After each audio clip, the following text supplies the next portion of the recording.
Fundación Solón, Ecotambo, Fundación Jubileo, Grupo de Trabajo de Cambio Climático y Justicia, ICEAD y Herbol presenta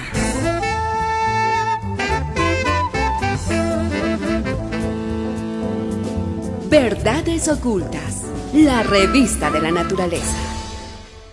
¿Qué tal? Muy buenas tardes, amigos. Un gusto acompañarlos nuevamente como cada viernes, por supuesto, por la red Herbol, acá en Verdades Ocultas, la revista de la naturaleza. Hoy estoy acompañando a Pablo Solón. Pablo, buenas tardes. Es un placer compartir este espacio y en esta oportunidad para hablar de un tema muy preocupante, como es el tema de los incendios que ya se han empezado a desatar. Que sin duda estamos en un escenario muy difícil por la pandemia y paralelamente se están dando eventos que nos alarman mucho porque son eventos muy similares a los del año pasado. Hablamos de los incendios y esto es fundamental que comencemos a tratarlo, pero también tratar las demandas que se van a encaminar a partir de lo que se ha hablado, a partir de las conclusiones que se han dado el año pasado tras los incendios, sobre todo que han afectado varias regiones, pero la Amazonía y la Chiquitanía han sido más golpeadas, Pablo. Efectivamente, la situación es muy preocupante y por eso este programa lo hemos denominado Justicia para la Chiquitanía, porque casi ha pasado un año y hasta ahora no hay justicia para la Chiquitanía. Y la próxima semana vamos a tener la visita virtual. Tenía que haber sido una visita presencial, pero no se pudo por la pandemia, de una delegación del Tribunal Internacional de Derechos de la Naturaleza que va a sostener 2 audiencias para ver cuál es el estado de situación después de los incendios que se produjeron en la Chiquitanía el año pasado. Queremos dedicar este programa a hablar de lo que será esta audiencia del Tribunal Internacional de Derechos de la Naturaleza en relación al caso que se denomina ecocidio en la Chiquitanía y la Amazonía. Así es, y vamos a hablar fundamentalmente de esto, lo mencionábamos, el registro del año pasado. Recordarán ustedes que a partir de los primeros días de agosto iniciaron algunas de las noticias en los medios de comunicación en Bolivia con algunos titulares que llamaban a esto: el inicio de algunos focos de quema, incendios en algunas regiones de nuestro país, pero sin duda uno no podía anticipar que iba a llegar a tal desastre como llegó hasta las jornadas en que se apagaron estos incendios, que fue en el mes de octubre. Imagínense, desde agosto hasta octubre. Evidentemente estamos hablando de una etapa en la que inician los chequeos en nuestro país y así fue en el mes de agosto. Así que, y hablemos un poco acerca de qué es lo que se está buscando. En este caso, ¿quiénes son los acusados? ¿Quiénes están en el banquillo de los acusados, Pablo? Bueno, en el banquillo de los acusados están fundamentalmente las autoridades. El gobierno, tanto del año pasado, que es el responsable de los incendios que se produjeron, como el gobierno actual, porque ha tenido prácticamente una inacción total en evitar, en prevenir que esta situación se vuelva a repetir este año. También están en el banquillo de los acusados los parlamentarios, la Asamblea Legislativa, porque a pesar de que ya va a ser casi un año, no se han anulado muchas de las leyes que se denominan incendiarias, que favorecen los incendios. Y obviamente también están en el banquillo de los acusados instituciones estatales de la Gobernación de Santa Cruz, que tenían la función, por un lado, de prevenir el ecocidio del año pasado y por otro lado, de evitar que esta situación se repita. Y bueno, obviamente tenemos que hablar de quiénes son los acusadores en este caso, Pablo. Esto es lo más particular de este tribunal, porque en este tribunal los acusadores no son solo seres humanos, son seres vivientes, seres que habitan la Chiquitanía, seres que habitan la selva amazónica. Y se dice que no hay lugar en el planeta donde haya mayor cantidad de seres vivos que precisamente en la selva.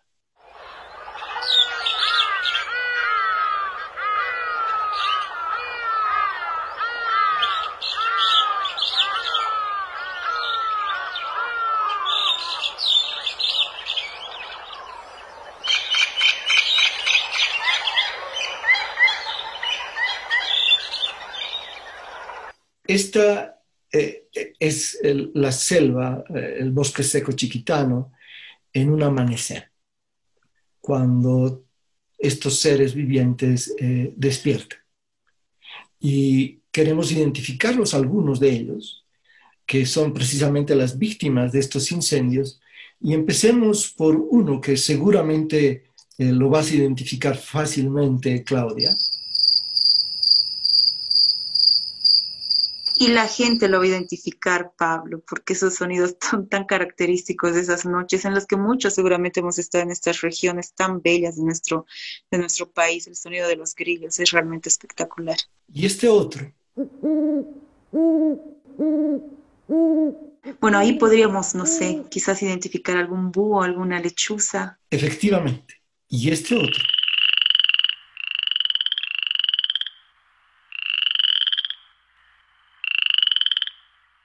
Ayúdame, Pablo.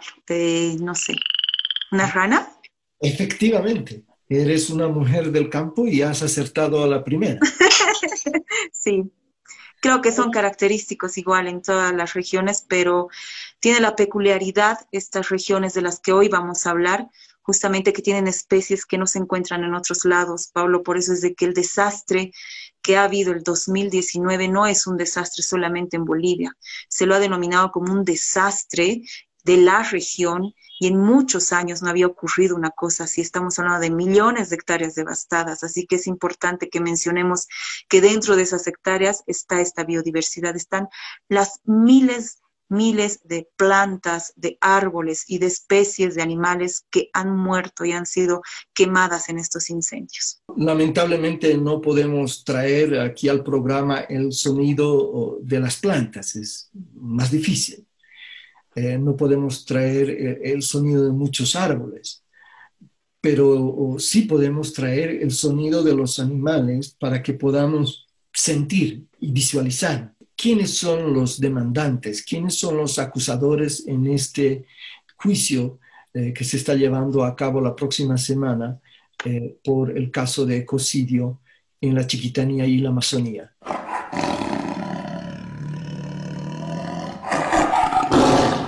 Ese es un jaguar. Efectivamente. Que también está en grave peligro, Pablo, por ese tema de los incendios y paralelamente de esta caza indiscriminada que hasta el momento tampoco se la puede controlar en nuestro país, ¿no? Y este es otro animal que también es afectado.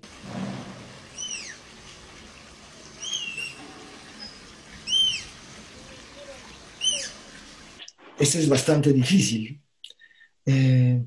Es el tapir, que tiene este sonido que uno podría creer que es el sonido de un ave, pero no, es el sonido que hace el tapir. Y este otro, este sí es más fácil identificarlo.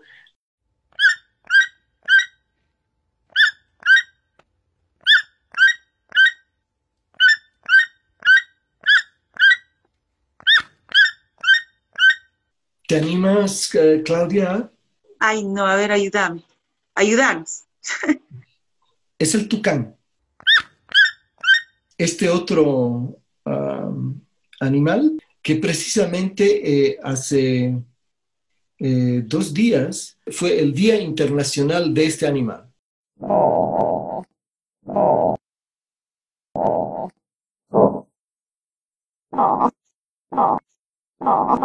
Hemos visto muchísimas imágenes de este animal calcinado y quemado. Es el armadillo. Los armadillos, diferentes variedades de armadillos que hay en la Chiquitanía. Y vamos a ir a un par que este es mi animal preferido.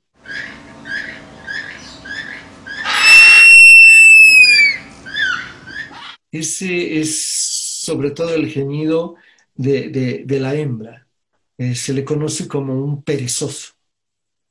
Ay, qué belleza. Perezoso, pero en verdad es un perezoso. Es el animal que se mueve, que se desplaza de manera más lenta en la tierra. Espectacular, y además que la gente sienta un poco esta vivencia y se sienta allá es también importante por un grado de empatía, porque estamos hablando de que si bien los animales no pueden defenderse, tenemos mecanismos en este momento de darles la voz frente a un suceso tan grave que ha ocurrido el año pasado y que hay el riesgo de que vuelva a ocurrir este año si no se hace nada con este paquete de normas que lo mencionábamos, un paquete de normas denominadas incendiarias. Vamos a irnos al primer corte, Pablo, y vamos a continuar, por supuesto, con más de la revista de la naturaleza, Verdades Ocultas. Verdades Ocultas.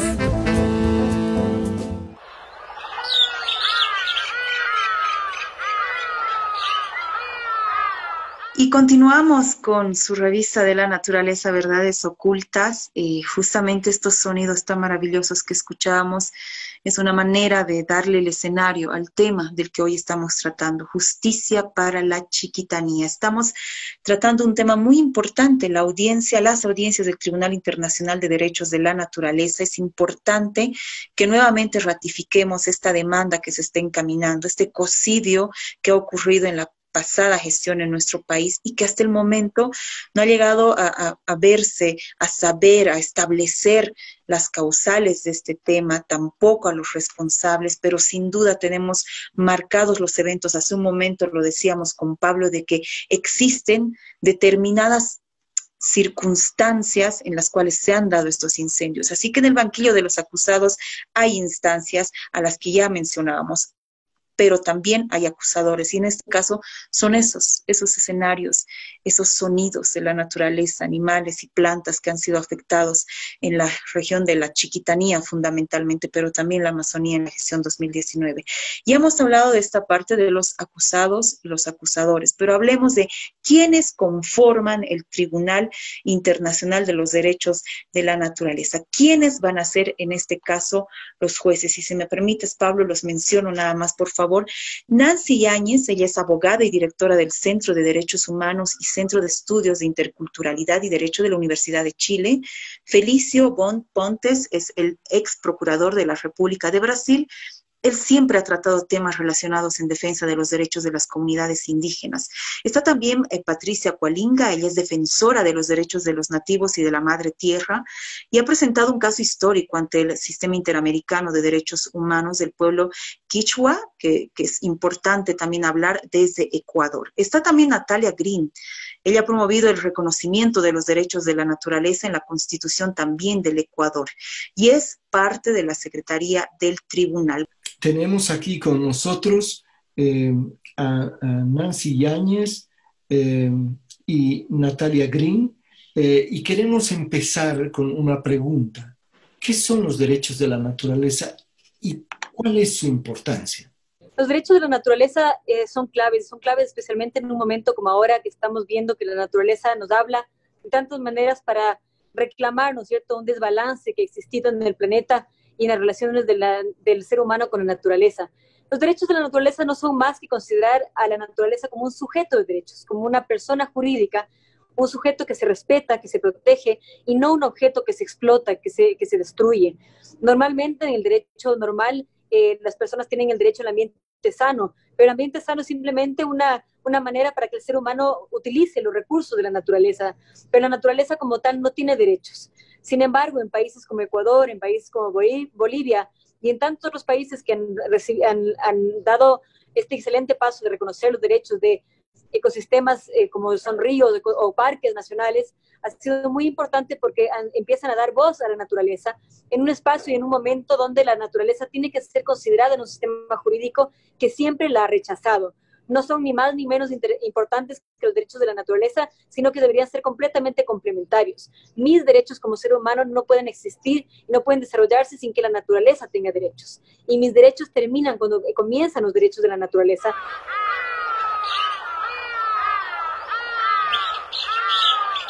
¿Por qué es importante pensar en los derechos de la naturaleza? Porque además cambia el paradigma. Se ha entendido, y así se construye un poco la organización social, de que el hombre está en la cúspide de la cadena evolutiva primero, Y segundo, que además como ser racional es el custodio de todo. Y la verdad de las cosas, que esa concepción solo ha demostrado que en definitiva el hombre se ha puesto en una condición de hegemonía para deteriorar los elementos que configuran la naturaleza, adjudicándose además un derecho de vida hegemónico en este planeta. Porque justamente hemos olvidado la naturaleza dentro de su sistema jurídico y al tratarle como un objeto, vemos ahora las consecuencias de un sistema que realmente la ha mercantilizado, la ha utilizado a más no poder y no le ha dado paso a la naturaleza de restaurarse, de regenerarse y de realmente ser un actor dentro de la mesa de negociación para que se pueda ser escuchada y para que puedan ser respetados sus derechos, sus ciclos vitales, su mantenimiento, sus funciones evolutivas. Toda la biodiversidad que configura su existencia puede vivir en armonía, y eso supone entonces que todos los elementos de la naturaleza pueden vivir en una condición en la cual aquí no hay especies con derechos preferentes, sino que aquí hay una multiplicidad de actores que tenemos entonces la obligación de garantizar este equilibrio. Bueno, y hablemos un poco a qué nos referimos, cuáles son específicamente estos derechos de la naturaleza para que la gente los conozca. Por ejemplo, en Ecuador existe, en nuestra Constitución se reconoce que la naturaleza es sujeto de varios derechos, el derecho a la existencia, al mantenimiento y regeneración de sus ciclos evolutivos, ¿no es cierto?, y a la regeneración. Esto es de regeneración y restauración. Estos derechos son muy importantes y se han visto replicados en otros sistemas a los que se le ha concedido derechos de la naturaleza, ya que es un absurdo, ¿no es cierto?, en este siglo, seguir pensando que la naturaleza no tiene el derecho a existir.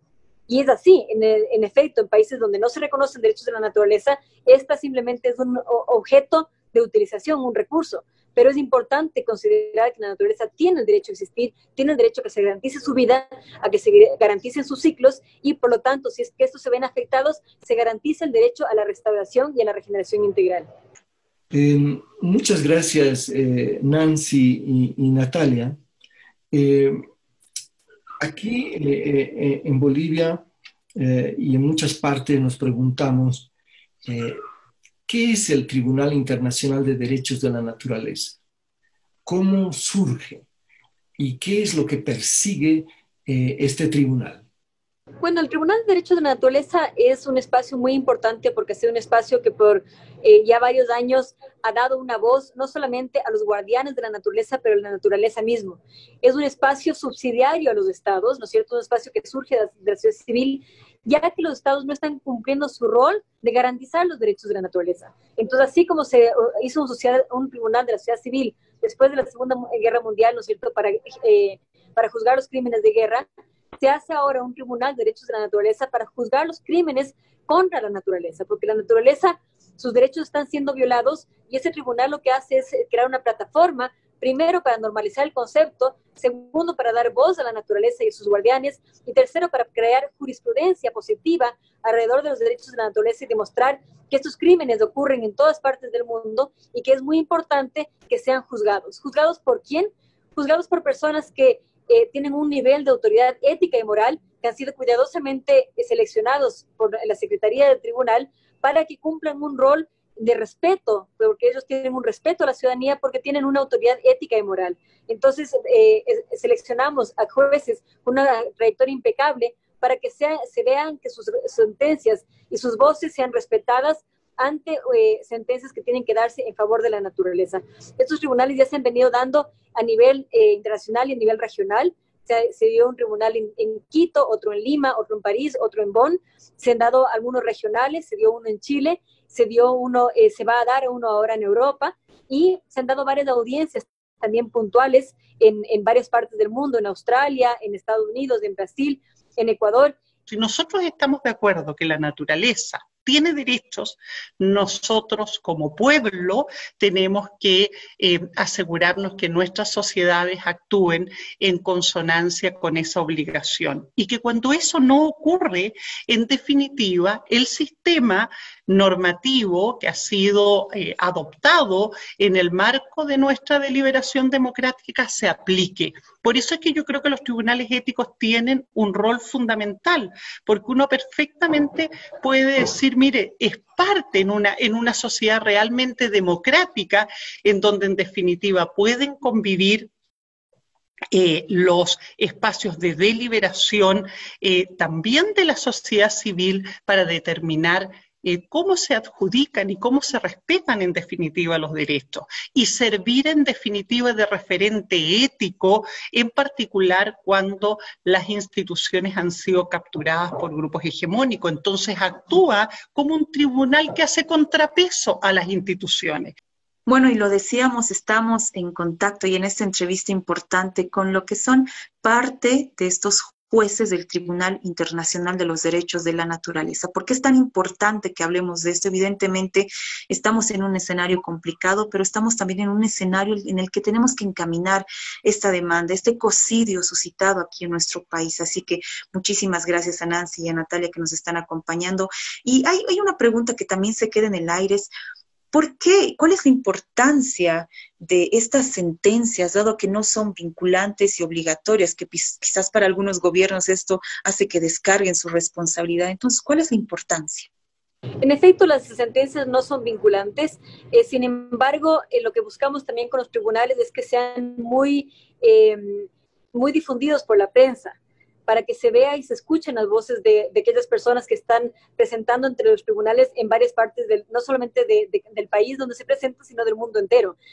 Realmente, al no ser una sentencia vinculante, cumple con dos funciones. Una, de ser un ejemplo de jurisprudencia, es decir, es una sentencia muy bien redactada, con apoyo de abogados conocedores de la temática, con el respaldo y obviamente con la revisión y apoyo de los jueces que conforman los tribunales, pero son sentencias que presentan una jurisprudencia para que aquellos jueces que viven, ¿no es cierto?, en las cortes de cada país puedan utilizar las sentencias como jurisprudencia y como ejemplo de lo que se debería juzgar para poder garantizar los derechos de la naturaleza, porque en efecto, al no ser vinculantes, no se pueden aplicar directamente, pero sí pueden ser un ejemplo para que los jueces puedan utilizarlas en sentencias, ¿no es cierto?, de las cortes nacionales, y sí han sido utilizadas de esta manera.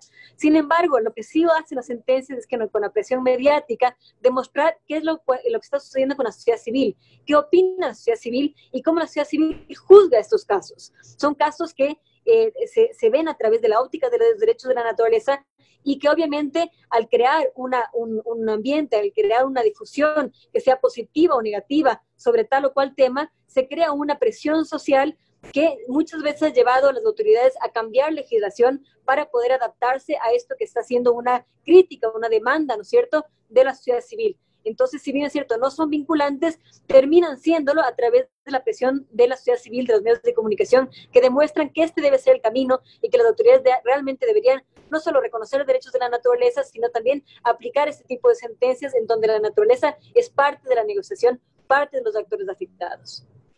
El caso de ecocidio en la Chiquitanía y la Amazonía fue presentado en el mes de diciembre en la quinta sesión del Tribunal Internacional de Derechos de la Naturaleza, que se realizó en Santiago de Chile. Allí se presentó el caso y el Tribunal Internacional resolvió de que este caso ameritaba ser considerado y analizado a profundidad por el Tribunal Internacional de Derechos de la Naturaleza. Quisiéramos que nos expliquen por qué de un montón de violaciones a los derechos de la naturaleza que existen en el planeta, se le ha dado tal relevancia e importancia al caso del ecocidio en la Chiquitanía y la Amazonía que sucedió el año pasado en Bolivia. Yo creo que el caso es sin lugar a duda un caso emblemático por varias razones, digamos. La primera es porque permite ilustrar sobre lo que es el ecocidio, ¿no? Uno podría decir, mire, si uno mira cómo se ha desarrollado los acuerdos en la comunidad internacional, un acuerdo que es norma, se dice, de jus cogens, ¿no? Es una norma de rango superior, es el genocidio. ¿no? Uno dice, mire, si hay un consenso que nosotros tenemos en la comunidad internacional es que el genocidio está prohibido. Independiente si un país firmó o no la Convención contra el Genocidio, está obligado a prevenir que hayan actos de genocidio en su territorio y por supuesto que está absolutamente proscrito prácticas genocidas en su territorio, ¿no es cierto? De igual forma, nosotros debemos construir y me parece que participa de alguna manera de los mismos elementos, la prohibición del ecocidio. O sea, cuando nosotros tenemos un ecosistema como el ecosistema de las chiquitanías, de los bosques de las chiquitanías y de la Amazonía, donde tienen lugar los incendios, que constituyen en definitiva en el fondo un patrimonio, ¿no? De un pulmón ecológico para toda la humanidad, para todo el planeta, para todos los seres vivos, vuelvo a señalar, que alberga una biodiversidad de formas de vida, de todo orden, ¿no? El poner en riesgo este ecosistema al punto de su extinción constituye un acto tan grave que puede ser homologado al genocidio. Porque lo que hace es exterminar los seres vivos en ese territorio, que es el de mayor biodiversidad del planeta. O sea, no podemos, sino, en definitiva, en mi opinión, pensar que la comunidad internacional debe avanzar en la línea de garantizar que el ecocidio tenga este estatuto de norma de jus cogens, es decir, una norma de rango superior que está prohibida absolutamente en cualquier evento y que por lo tanto impone a los estados obligaciones concretas de prevención y de reparación. El tema del ecocidio es muy interesante porque así como se habla de genocidio, ¿no es cierto? El ecocidio es cuando se da una masacre a gran escala en contra de la naturaleza. Cuando varias especies se ven vulneradas, se les lleva a la extinción debido a una u otra actividad y por lo tanto es una actividad de un desastre a tan grande escala, a tal magnitud, que se produce un ecocidio contra la naturaleza. Eso es... Existen algunos lugares, por ejemplo Europa, que han promovido mucho el que se defina, ¿no es cierto?, el ecocidio, que existe una pena por el ecocidio, ya que no solamente en Europa, sino en el resto del mundo, cada vez más, especialmente con la crisis climática, vemos que el accionar del ser humano en la naturaleza está provocando varios ecocidios y que este incontrol, ¿no es cierto?, este desbalance con la naturaleza, utilizar la naturaleza como un objeto y un recurso supuestamente infinito, ¿no es cierto? Cuando vemos que es completamente finito y que hemos rebasado los límites planetarios, hace pensar y hace más aún necesaria la idea de reconocer los derechos de la naturaleza y tener tribunales que juzguen estos casos que están llevando realmente a la extinción de tantas especies y a la vulnerabilidad de ecosistemas tan frágiles.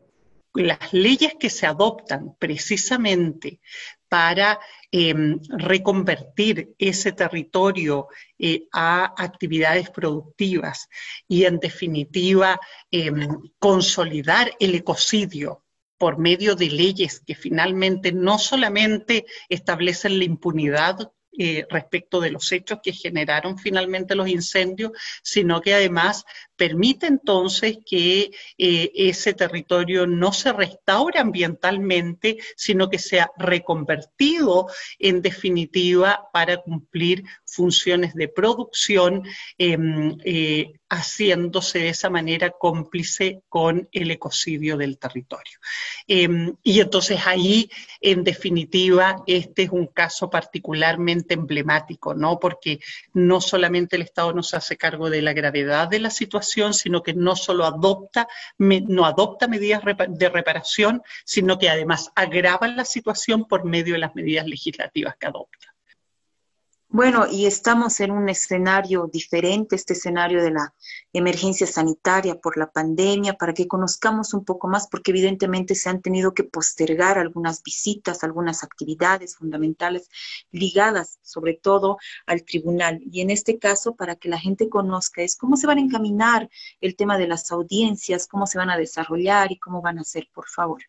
Bueno, justamente el año pasado, cuando nosotros estábamos organizando el quinto Tribunal Internacional de los Derechos de la Naturaleza en Chile, lo estábamos organizando a la par de la COP, ¿no es cierto?, que iba a darse en Chile en ese momento. Después los planes cambiaron, pero principalmente en el transcurso del año fuimos, nos llamó la atención el tema de los incendios que se dieron en la Chiquitanía y en la Amazonía, que fueron mucho peores que lo que se habían dado en años anteriores, y se dio un real caso de ecocidio.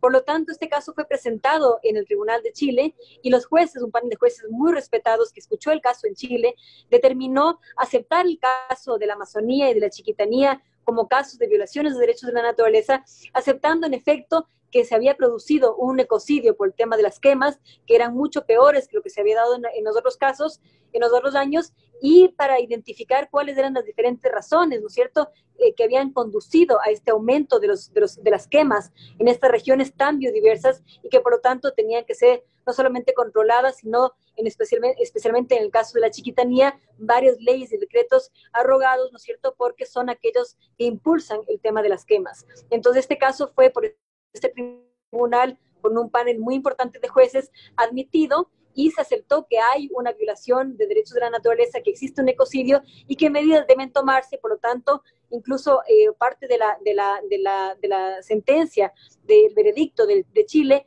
era que vaya una delegación a la Chiquitanía a constatar in situ lo que estaba ocurriendo con el tema de las quemas. Sin embargo, la pandemia cambió los planes y por lo tanto se realizará la próxima semana una audiencia para poder escuchar este tema que es tan urgente, ya que las quemas vuelven a repetirse con más intensidad y vemos ante nuestros ojos un verdadero ecocidio contra la Amazonía, contra la Chiquitanía. Y nos tenemos que ir al segundo corte, por supuesto, de Verdades Ocultas, la revista de la naturaleza. Lo decíamos y lo mencionamos, en una iniciativa de Fundación Solom, Fundación Jubileo, ICEAD, Ecotambo y el Grupo de Trabajo de Cambio Climático y Justicia a través de la red Herbol. Verdades Ocultas. Retornamos con la revista de la naturaleza. Hoy estamos con Pablo Solón hablando de un tema fundamental y lo hemos titulado Justicia para la Chiquitanía. Estamos hablando de todo este proceso que se está encaminando con el Tribunal Internacional de Derechos de la Naturaleza. Por supuesto que vamos a tener las visitas y se está iniciando todo este proceso de audiencias. Estamos conociendo los contenidos, pero fundamentalmente cómo se van a llevar adelante estas audiencias para que la gente también un poco sepa, porque tenemos un evento catastrófico, un desastre, un ecocidio suscitado el año pasado. Entendamos de que han habido una gran pérdida de hectáreas, biodiversidad, plantas, animales, pero hasta el momento no tenemos ni sanciones ni responsables, y esto prácticamente para las autoridades es como si hubiera quedado en nada. Pero tenemos una invitación importante también que hacer, porque la siguiente semana, lo mencionaba Pablo, vamos a tener la visita de este tribunal y estamos hoy con la participación de Nancy Yáñez. Lo decíamos, ellas son jueces, parte de este tribunal. Nancy Yáñez, lo decíamos, es abogada y directora del Centro de Derechos Humanos y Centro de Estudios de Interculturalidad y Derecho de la Universidad de Chile, y estamos también con Natalia Green, quien ha estado promoviendo el reconocimiento de los derechos de la naturaleza en Ecuador. Nos acompañan ellas y conozcamos un poco más, lo decíamos, y fundamentalmente, ¿qué es lo que espera el Tribunal Internacional de Derechos de la Naturaleza con estas audiencias que se van a encaminar la siguiente semana? Bueno, como he mencionado, originalmente se había previsto una delegación que visita la Chiquitanía, una delegación que consistía en el viaje de Nancy Yáñez, abogada chilena, de Felicio Pontes, abogado brasilero, y de Patricia Huelinga, dirigente indígena de Sarayaco, y de mi persona a la Chiquitanía. Dado que esto no pudo darse por la pandemia, hemos decidido hacer una audiencia en línea, que hemos visto que la tecnología nos ayuda para poder solventar esos problemas, especialmente por temas de tiempo, ya que las quemas vuelven a darse, y se dará entonces una audiencia en línea que empezará este lunes 17 de agosto a las 3:30 de la tarde, hora Bolivia, en donde se escucharán los testimonios de las comunidades directamente afectadas, de las organizaciones que han apoyado a tratar de resolver este problema, o que han evidenciado, por ejemplo, los bomberos han evidenciado este grave ecocidio. Escucharemos a una serie de organizaciones, de personas, de organizaciones y comunidades que están involucradas, y vamos a recibir evidencia sobre este caso. Justamente la Secretaría el día de hoy ha emitido una comunicación en donde abre las puertas a la recepción de documentos y evidencias sobre el caso de la Chiquitanía. Tendremos 2 días de audiencia, esto será el día lunes 17 y martes 18 de agosto a las 3:30 de la tarde, hora Bolivia, en donde escucharemos los argumentos de las comunidades y organizaciones, como lo he dicho. El día miércoles sesionará el tribunal a puerta cerrada con los jueces para que puedan elaborar la sentencia, y el día jueves 20 de agosto a las 3:30 de la tarde sesionará de nuevo el tribunal en una audiencia en línea que se dará por la plataforma Zoom, pero que también será retransmitida por varias plataformas del tribunal y de otros a través de Facebook, donde se dará a conocer la sentencia final de este caso. Afortunadamente la tecnología tiene sus pros y sus contras, ¿no? Y algunos de los, por lo menos nos permite estar, a pesar de las circunstancias, llevando adelante este trabajo. Nosotros fundamentalmente lo que buscamos, y en particular lo que buscábamos en la visita en terreno, es levantar evidencia, ¿no? Buscar evidencia que nos permita, en definitiva, dimensionar, hacer el ejercicio que es propio de un órgano de deliberación jurisdiccional que busca dar por probar los hechos que han sido denunciados, y en este caso en particular establecer qué dimensiones en definitiva tiene el caso, precisamente para configurar lo que hemos señalado es el tipo de ecocidio. Un tema importante es, ¿va a participar el gobierno, las autoridades nacionales y departamentales de estas audiencias? Hace un par de días, la ministra de Medio Ambiente y Agua hizo una declaración diciendo que prácticamente el tema de los incendios estaba bajo control este año y que no habría de qué preocuparse. Sin embargo, cuando uno ve las cifras, vemos de que los incendios se están disparando. La noche de San Juan, en el mes de junio, fue la noche con mayor cantidad de incendios en ese mes, 650, y el pasado 8 de agosto hemos llegado a 2.311 incendios. A pesar de eso, las autoridades dicen que esta situación está bajo control. ¿Qué va a hacer el tribunal? ¿Los ha convocado? ¿Qué información les ha solicitado? ¿Ha habido respuesta de las autoridades? Bueno, muchas gracias por esa pregunta, y en efecto nosotros emitimos la sentencia, y al emitir la sentencia del Tribunal de Chile nosotros dirigimos una copia física a la Embajada de Bolivia para que ésta pueda llegar a las autoridades respectivas, y como bien se menciona, en ese veredicto se plantearon medidas cautelares y varias recomendaciones sobre lo que debería darse para que no se repitan este ecocidio en este presente año. No ha habido una comunicación oficial ni una respuesta oficial a estas comunicaciones que se dieron en enero, y a comienzos del mes, el día 3 de agosto, se volvió a emitir otra comunicación al gobierno de Bolivia, no solamente sugiriendo y pidiendo la información que se había solicitado, reiterando ese requisito, sino también invitando a esta audiencia. El Tribunal Internacional de Derechos de la Naturaleza está abierto para escuchar a tanto la parte demandante como la parte implicada, y por lo tanto hemos abierto esta audiencia también a las autoridades bolivianas. Nos hemos hecho llegar esta invitación a través de una carta formal y por medios digitales a través de la Embajada de Bolivia y Bolivia en Ecuador, y no hemos recibido una respuesta todavía sobre ni su participación ni medidas que se han dado para poder limitar, ¿no es cierto?, o tratar de prevenir los incendios que empiezan ya a darse en la Chiquitanía. Yo celebro el que podamos escuchar el sonido de la madre tierra, el sonido de los animales y las voces de la gente que habita en los territorios. Porque de esa manera también uno puede dimensionar. Esto no es una cuestión técnico-científica que permita en definitiva solamente entregar evidencia respecto a cómo, de qué manera los componentes en definitiva biológicos de la naturaleza se pueden o no ver afectados y de qué forma, sino que cómo se percibe en el territorio, ¿no? Las afectaciones que han producido este tipo de hechos desde la perspectiva del deterioro ambiental, pero también del deterioro social. Así es, y agradecemos nuevamente a Nancy Áñez, que nos ha acompañado, que es parte de los jueces que forman parte de este tribunal.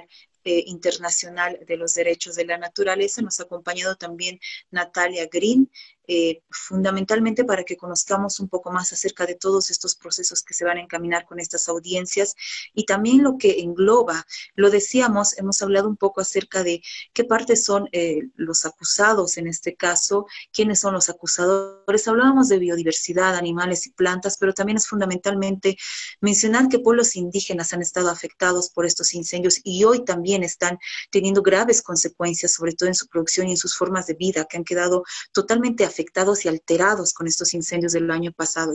Muchos se preguntarán cómo se puede seguir de manera virtual estas audiencias del Tribunal Internacional de Derechos de la Naturaleza. Las audiencias se van a llevar a cabo en la tarde del día lunes y del día martes, y usted puede seguirlas a través de la transmisión en vivo que se hará por la página de Facebook del Tribunal Internacional de Derechos de la Naturaleza, que será retransmitido por la página de Facebook de la Asamblea por los Bosques y la Vida de Bolivia. Cabe destacar que la importancia de esta sentencia es no solo el de hacer justicia con lo ocurrido el año 2019, sino evitar que se vuelva a repetir un nuevo ecocidio este año, el 2020. Teníamos también una actividad importante, Pablo, que hemos encaminado este año justamente con la visita de representantes de estos pueblos indígenas de la Chiquitanía que decían de que evidentemente la situación del incendio el año pasado ha movilizado a muchos colectivos, ciudadanía, autoridades, representantes, pero que con el pasar del tiempo es como si la ciudadanía se hubiera olvidado de esta lucha.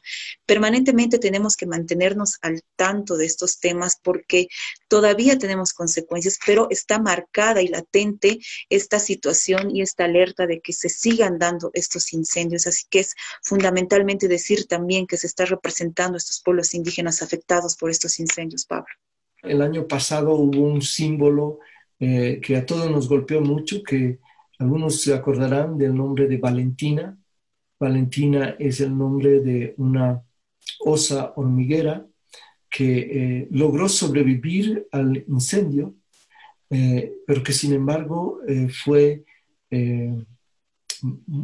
asesinada, porque ese es el término, a golpes, por quienes tenían la responsabilidad de cuidarla y de protegerla.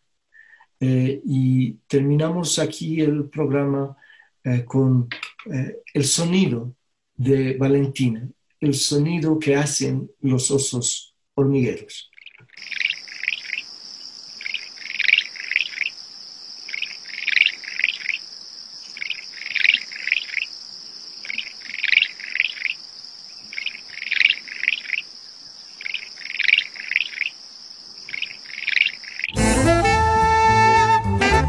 Verdades ocultas.